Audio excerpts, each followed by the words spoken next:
Michel Onfray, on a déjà tout annoncé avec le national-sionisme à un moment donné. On a vu que Zemmour, sa limite, effectivement, comme c'est quand même un sioniste identitaire dur, c'est que il faut à un moment donné lui adjoindre quelque chose qui lui permet d'élargir.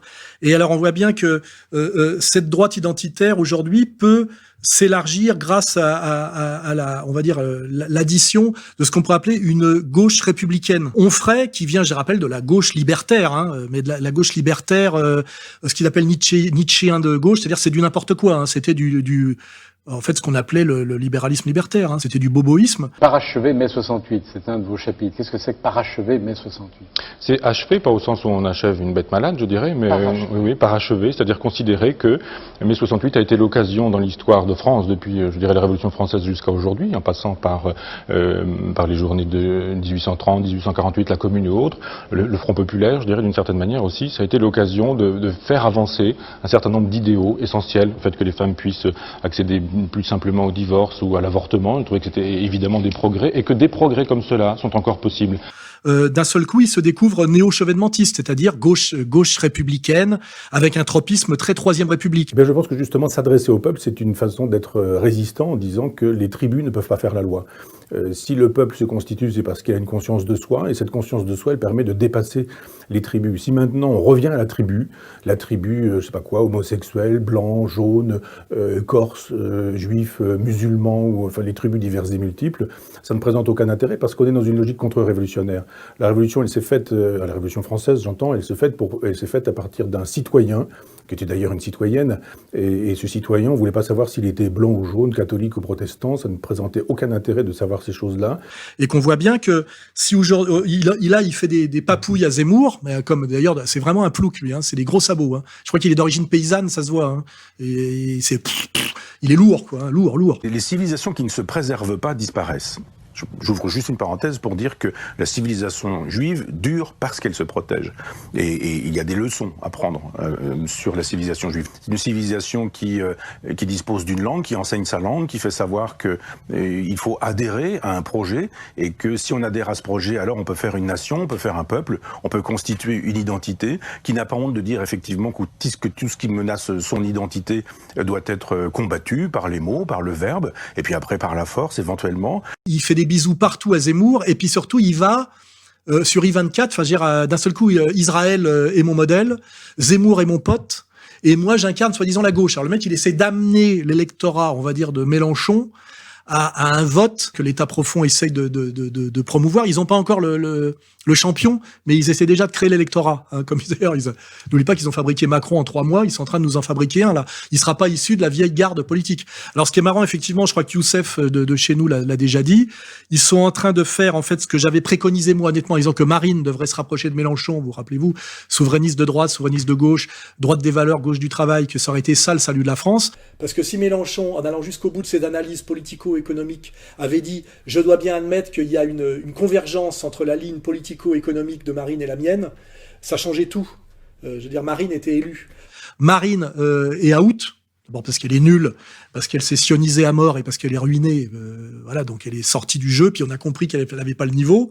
Et Mélenchon non plus n'a pas le niveau, c'est quand même historiquement un social traître, qui était tenu par le Grand Orient, qui a quand même accompagné toutes les saloperies antisociales depuis les années Mitterrand, et finalement il s'est jamais montré à la hauteur de ce qu'on aurait pu espérer de lui s'il avait eu un sursaut d'oriotiste, et il est déjà fini, à mon avis. Donc en fait, ce qu'ils sont en train de faire, c'est la jonction Marine-Mélenchon, sans Marine et sans Mélenchon. Il s'agit de réunir les souverainistes des deux bords. Il y a effectivement une ligne de fracture entre ceux qui défendent l'État maastrichtien, de droite et de gauche, sont les libéraux, et ceux qui défendent un retour de la politique française, et qui sont des souverainistes de droite et de gauche. Sur le plan du fond, c'est le duo gagnant.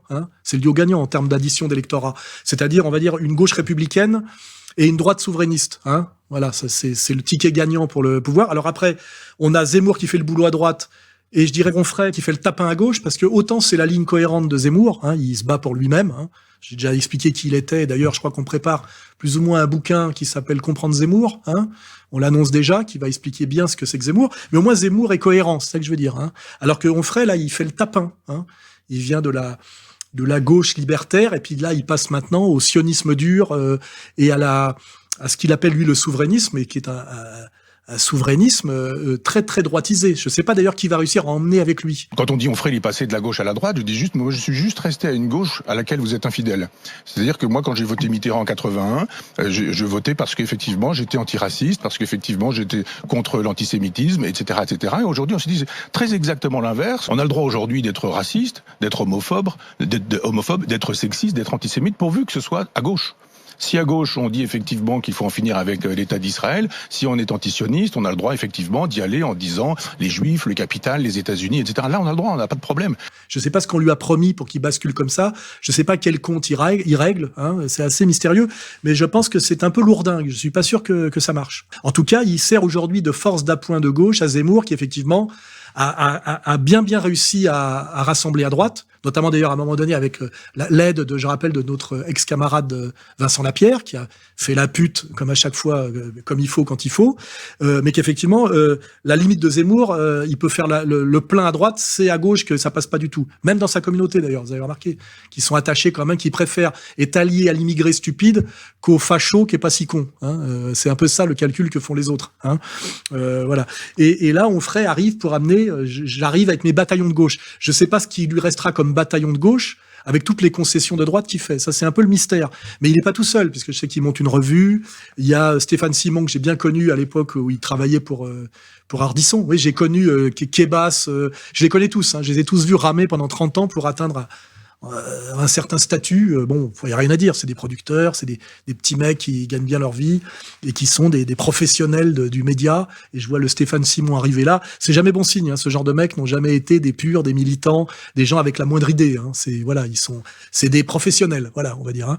Donc, et puis ça s'appelle Front Populaire. Ce qui est marrant, c'est que le Front Populaire, c'est, quand je l'explique moi dans Comprendre l'Empire, le dernier coup qu'a joué ce qu'on appelait à l'époque la plutocratie judéo-maçonnique, l'état profond de l'époque, hein, l'oligarchie, pour repousser la révolution nationale. Que le peuple continue à croire en la démocratie et à se soumettre ainsi à l'infime minorité illégitime au regard des principes et spoliatrice au regard des méthodes des maîtres de l'argent est donc la clé du pouvoir, vitale pour le pouvoir. Que le peuple cesse d'y croire, en effet, et c'est la révolution. Et vu l'ampleur du mensonge démocratique précédemment décrit, une révolution qui ne signifie pas seulement pour les élites de l'argent la perte du pouvoir, mais par leur mise à mort physique, la perte de la vie tout court. De ce point de vue fondamental, le pouvoir est plus important que l'argent. L'argent n'étant plus, à un certain niveau de richesse et d'accumulation parfaitement abstrait, que le moyen du pouvoir. Ainsi, conscient de ce danger, le pouvoir de l'argent sait, à certains moments et à certains endroits, sacrifier en partie l'argent pour maintenir et pérenniser sa domination. Alain Soral, Comprendre l'Empire, chapitre 5. D'où l'obligation de certains investissements moins rentables. New Deal, Front Populaire, 30 Glorieuses.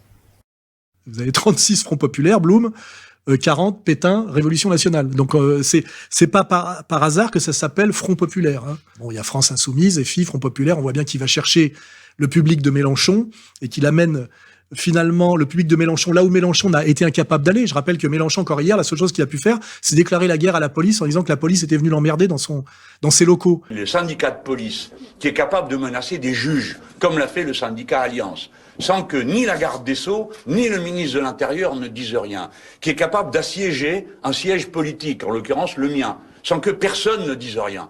Je rappelle que la police obéit au pouvoir. Hein. Quand vous prenez le pouvoir, vous avez la police avec vous. Et ce con de Mélenchon, s'il avait été capable d'avoir le courage politique d'aller réellement au pouvoir, ce qu'il n'a jamais eu, il aurait les flics avec lui. Hein.